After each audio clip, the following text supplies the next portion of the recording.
मीराबाई के बालमन में कृष्ण की ऐसी छवि बसी थी कि यौवन काल से लेकर मृत्यु तक मीराबाई ने कृष्ण को ही अपना सब कुछ माना।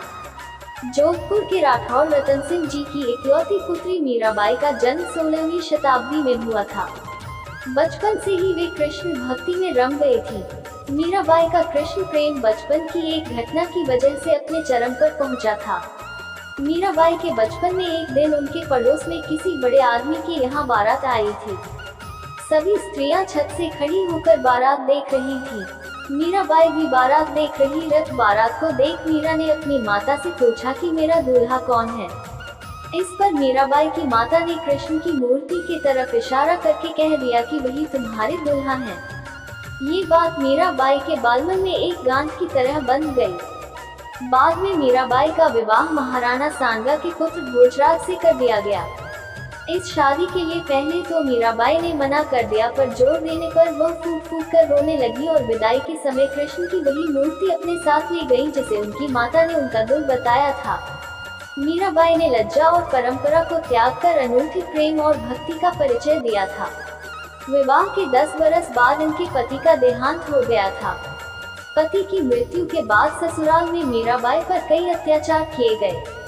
इनके देवर राणा विक्रमजीत को इनके यहाँ साधु संतों का आना जान बुरा लगता था। पति के परलोकवास के बाद इनकी भक्ति दिन प्रतिदिन बढ़ती गई। ये मंदिरों में जाकर वहां मौजूद कृष्ण भक्तों के सामने कृष्ण जी की मूर्ति के आगे नाचती रहती थी। कहते हैं मीराबाई के कृष्ण प्रेम को देखते हुए और लोक लज्जा की वजह से मीराबाई के ससुराल वालों ने उन्हें मारने के लिए कई चालें चली, पर सब विफल रही। घर वालों के इस प्रकार के व्यवहार से परेशान होकर वह द्वारका और वृंदावन गईं। मीराबाई जहां जाती थी वहां उन्हें लोगों का सम्मान मिलता था। मीराबाई कृष्ण की भक्ति में इतना खो जाती थी कि भजन गाते गाते वह नाचने लगती थी। मीराबाई ने भक्ति को एक नया आयाम दिया है, एक ऐसा स्थान जहां भगवान ही इंसान का सब कुछ होता है। दुनिया के सभी लोग उसे मोह से विचलित नहीं कर सकते। एक अच्छा खासा राजपाट होने के बाद भी मीराबाई वैरागी बनी रही। मीरा जी की कृष्ण भक्ति एक अनूठी मिसाल रही है। मेरे तो गिरधर गोपाल दूसरो न कोई, जाके सिर मोर मुकुट मेरो पति सोई। छोड़ी दई कुल की कानी कहा करे कोई, संतन ऋग बैठी बैठी लोक लाज खोई।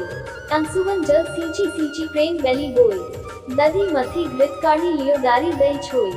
भगत देखी राजी भई, जगत देखी रोई। दासी मीरा लाल गिरधर तारो अब मोई। कहा जाता है कि मीराबाई रणछोड़ जी में समा गई थी। मीराबाई की मृत्यु के विषय में किसी भी तथ्य का स्पष्टीकरण आज तक नहीं हो सका है। एक ऐसी मान्यता है कि मीराबाई के मन में श्री कृष्ण के प्रति जो प्रेम की भावना थी वह जन्म जन्मांतर का प्रेम था। मान्यतानुसार मीरा पूर्व जन्म में वृंदावन मथुरा की एक गोपिका थी। उन दिनों वह राधा की प्रमुख सहेलियों में से एक हुआ करती थी और मन ही मन भगवान कृष्ण को प्रेम करती थी। इनका विवाह एक गोप से कर दिया गया था। विवाह के बाद भी गोपिका का कृष्ण प्रेम समाप्त नहीं हुआ। सास को जब इस बात का पता चला तो उन्हें घर में बंद कर दिया। कृष्ण से मिलने की तड़प में गोपिका ने अपने प्राण त्याग दिए। बाद के समय में जोधपुर के पास मेरता गांव में 1504 में राठौर रतन सिंह के घर गोपिका ने मीरा के रूप में जन्म लिया। मीराबाई ने अपने एक अन्य दोहे में जन्म जन्मांतर के प्रेम का भी उल्लेख किया है। आकुल व्याकुल फिरू रैन दिन, विरल कलेजा खाया दिवस न भूख नींद नहीं रहना, मुख की कथन न आवे बैना। कहा करूँ कुछ कहत न आवे, मिलकर तपत बुझाया, क्यों तरसाओ अतर जामी, आय मिलो कृपा कर। स्वामी मीरा दासी जन्म जन्म की, परी तुम्हारे पाए।